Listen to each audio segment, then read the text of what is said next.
Na abertura da Assembleia Geral das Nações Unidas. E o Brasil é tradicionalmente o primeiro país a discursar. O presidente Lula leva pela nona... Filemon Yang. E também quero saudar o secretário-geral Antônio Guterres e cada um dos chefes de Estado e de governo e delegados e delegadas aqui presentes. Dirijo-me em particular à delegação palestina que integra pela primeira vez essa sessão de abertura, mesmo que ainda na condição de membro observador.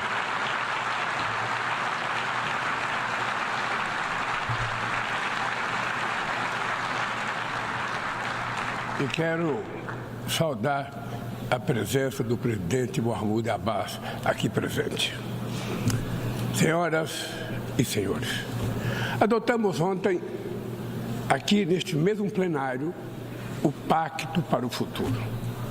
Sua difícil aprovação demonstra o enfraquecimento de nossa capacidade coletiva de negociação e de diálogo.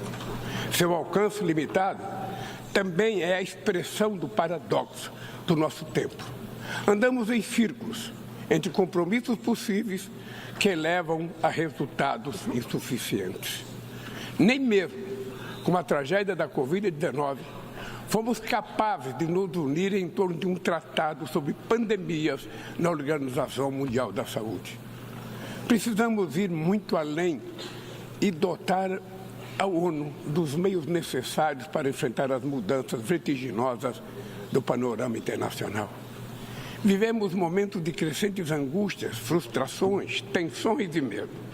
Testemunhamos a alarmante escalada de disputas geopolíticas e de rivalidades estratégicas. 2023 ostenta o triste recorde do maior número de conflitos desde a Segunda Guerra Mundial. Os gastos militares globais cresceram pelo 9º ano consecutivo e atingiram 2 trilhões e 400 bilhões de dólares. Mais de 90 bilhões de dólares foram mobilizados com arsenais nucleares.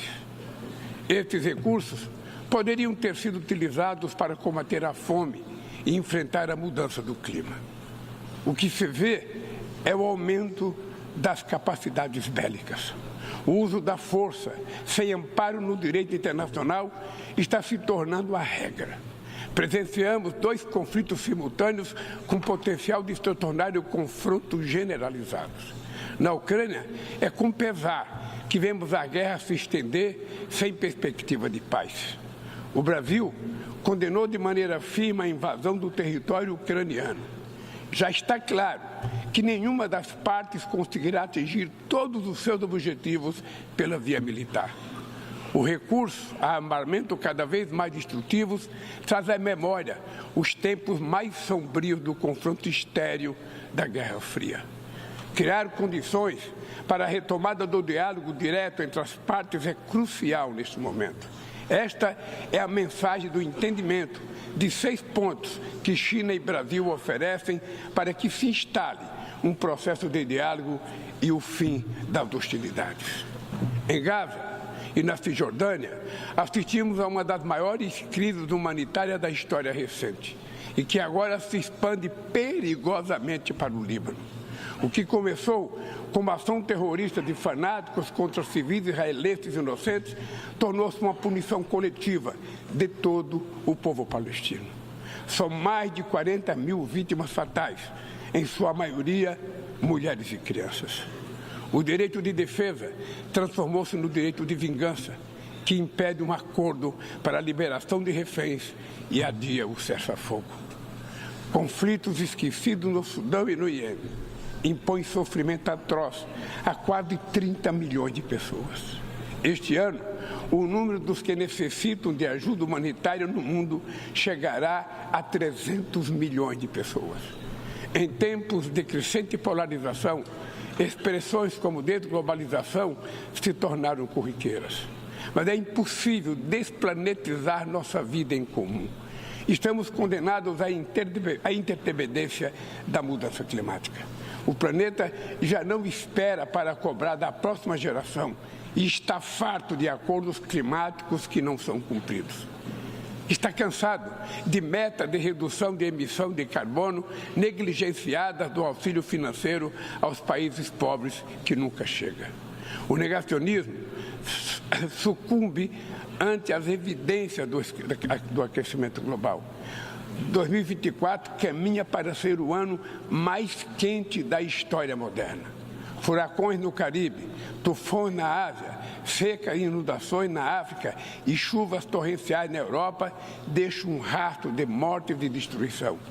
No sul do Brasil, tivemos a maior enchente desde 1941. A Amazônia está atravessando a pior estiagem em 45 anos. Incêndios florestais se alastraram pelo país e já devoraram 5 milhões de hectares apenas no mês de agosto. O meu governo não terceiriza a responsabilidade e nem abdica da sua soberania. Já fizemos muito, mas sabemos que é preciso fazer muito mais. Além de enfrentar os desafios da crise climática, lutamos contra quem lucra com a degradação ambiental. Não transigiremos com litígios ambientais, com o garimpo ilegal e com o crime organizado. Reduzimos o desmatamento na Amazônia em 50% no último ano e vamos erradicá-lo até 2030. Não é mais admissível pensar em soluções para as florestas tropicais sem ouvir os povos indígenas, comunidades tradicionais e todos aqueles que vivem nelas. Nossa visão de desenvolvimento sustentável está alicerçada no potencial da bioeconomia. O Brasil sediará a COP30 em 2025, convicto de que o multilateralismo é o único caminho para superar a urgência climática.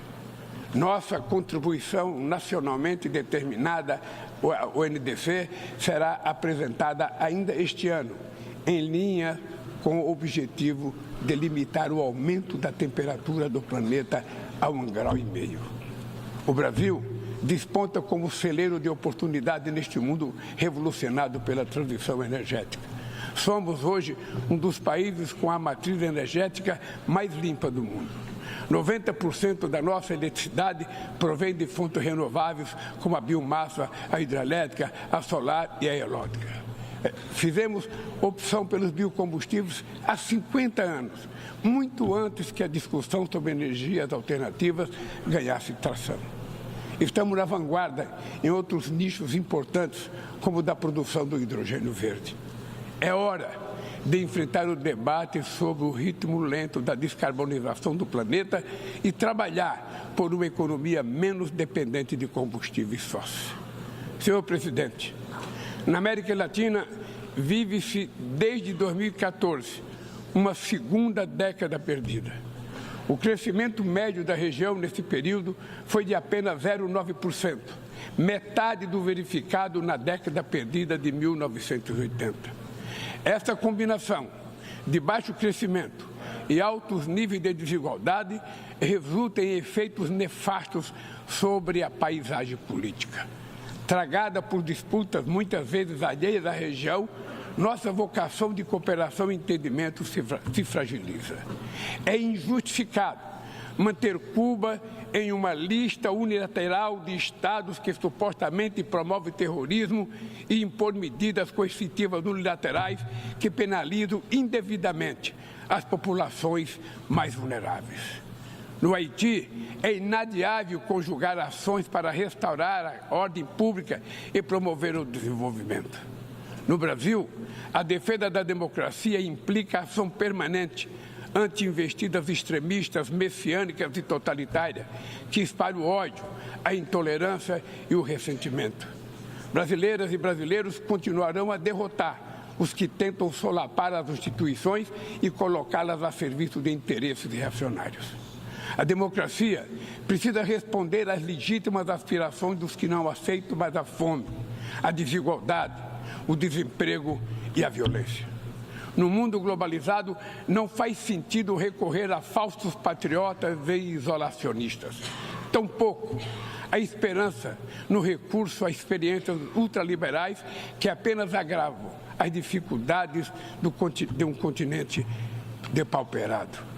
O futuro de nossa região passa, sobretudo, por construir um Estado sustentável, eficiente, inclusivo e que enfrente todas as formas de discriminação, que não se intimida ante indivíduos, corporação ou plataformas digitais que se julgam acima da lei. A liberdade é a primeira vítima de um mundo sem regras.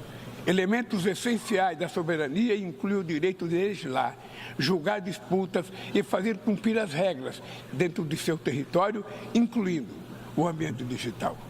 O Estado que estamos construindo é sensível às necessidades dos mais vulneráveis, sem abdicar de fundamentos macroeconômicos sadios.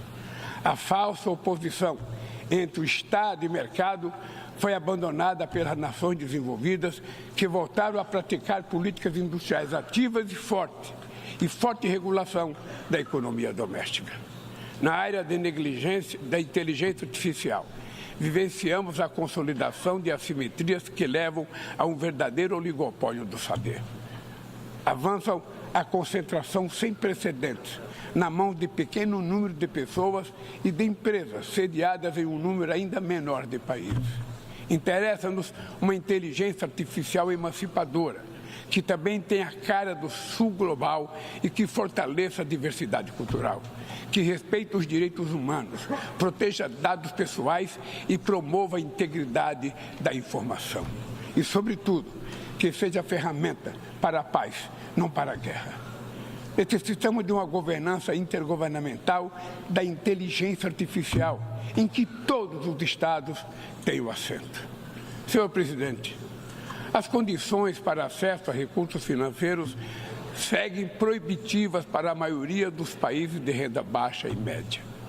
O fardo da dívida limita o espaço fiscal para investir em saúde, educação, reduzir as desigualdades e enfrentar a mudança do clima. Países da África tomam empréstimo a taxas até 8 vezes maiores que a Alemanha e 4 vezes maior do que os Estados Unidos. É um plano Marshall às avessas, em que os mais pobres financiam os mais ricos. Sem maior participação dos países em desenvolvimento na direção do FMI e do Banco Mundial, não haverá mudança efetiva. Enquanto os objetivos do desenvolvimento sustentável ficam para trás, as 150 maiores empresas do mundo obtiveram juntas um lucro de 1 trilhão e 800 bilhões de dólares nos últimos 2 anos. A fortuna dos 5 principais bilionários mais que dobrou desde o início dessa década, ao passo que 60% da humanidade ficou mais pobre. Os super ricos pagam proporcionalmente muito menos impostos do que a classe trabalhadora. Para corrigir essa anomalia, o Brasil tem insistido na cooperação internacional para desenvolver padrões mínimos de tributação global. Os dados divulgados há 2 meses pela FAO sobre o estado da insegurança alimentar no mundo são estarrecedores. O número de pessoas passando fome ao redor do planeta aumentou em mais de 152 milhões desde 2019. Isso significa que 9% da população mundial, 733 milhões de pessoas, estão subnutridas. O problema é especialmente grave na África e na Ásia, mas ele também persiste em partes da América Latina. Mulheres e meninas são as vítimas maiores de pessoas em situação de fome no mundo. Pandemias, conflitos armados, eventos climáticos de subsídios agrícolas dos países ricos ampliam o alcance deste flagelo. Mas a fome não é resultado apenas de fatores externos. Ela decorre, sobretudo, de escolhas políticas. Hoje, o mundo produz alimento mais do que suficiente para erradicá-la. O que falta é criar condições de acesso aos alimentos. Esse é o compromisso mais urgente do meu governo. Acabar com a fome no Brasil, como fizemos em 2014. Só em 2023, retiramos 24 milhões e 400 mil pessoas da condição de insegurança alimentar severa. A Aliança Global contra a fome e a pobreza, que lançaremos no Rio de Janeiro, em novembro, nasce dessa vontade política e desse espírito de solidariedade.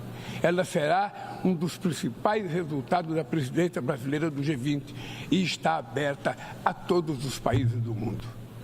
Todos os que queiram se somar a esse esforço coletivo serão muito bem-vindos. Senhor presidente, senhoras e senhores, prestes a completar 80 anos, a Carta das Nações Unidas nunca passou por uma reforma abrangente. Apenas 4 emendas foram aprovadas, todas elas entre 1965 e 1973. A versão atual da Carta não trata de alguns dos desafios mais prementes da humanidade. Na fundação da ONU, éramos 51 países.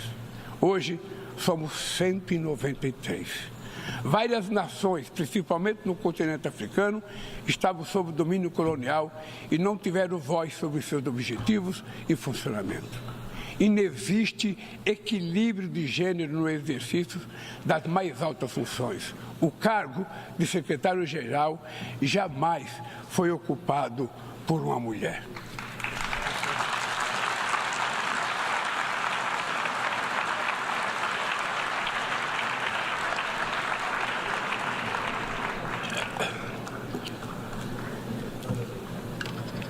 Estamos chegando ao final do primeiro quarto do século XXI, com as Nações Unidas cada vez mais esvaziada e paralisada. É hora de reagir com vigor a essa situação, restituindo à organização as prerrogativas que decorrem da sua condição de Fórum Universal. Não bastam ajustes pontuais. Precisamos contemplar uma ampla revisão da Carta. Sua reforma deve compreender os seguintes objetivos: a transformação do Conselho Econômico e Social no principal fórum para o tratamento do desenvolvimento sustentável e do combate à mudança climática, com capacidade real de inspirar as instituições financeiras. A revitalização do papel da Assembleia Geral, inclusive em temas de paz e segurança internacionais. O fortalecimento da Comissão de Consolidação da Paz. A reforma do Conselho de Segurança, com foco em sua composição, método de trabalho, direito de veto, de modo a torná-la mais eficaz e representativa das realidades contemporâneas. A exclusão da América Latina e da África de assentos permanentes no Conselho de Segurança é um eco inaceitável de práticas de dominação do passado colonial. Vamos promover essa discussão de forma transparente.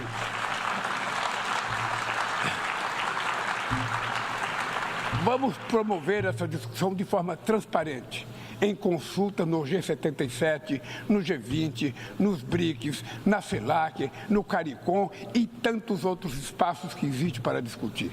Não tem ilusões sobre a complexidade de uma reforma como essa, que enfrentará interesses cristalizados de manutenção do status quo. Exigirá enorme esforço de negociação, mas essa é a nossa responsabilidade.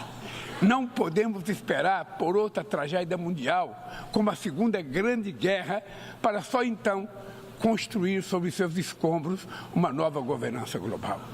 A vontade da maioria pode persuadir os que se apegam às expressões cruas dos mecanismos de poder. Neste plenário, ecoam as aspirações de toda a humanidade. Aqui, travamos os grandes debates do mundo.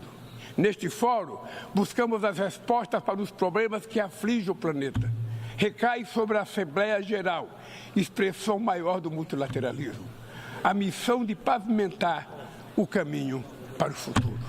Muito obrigado e boa sorte.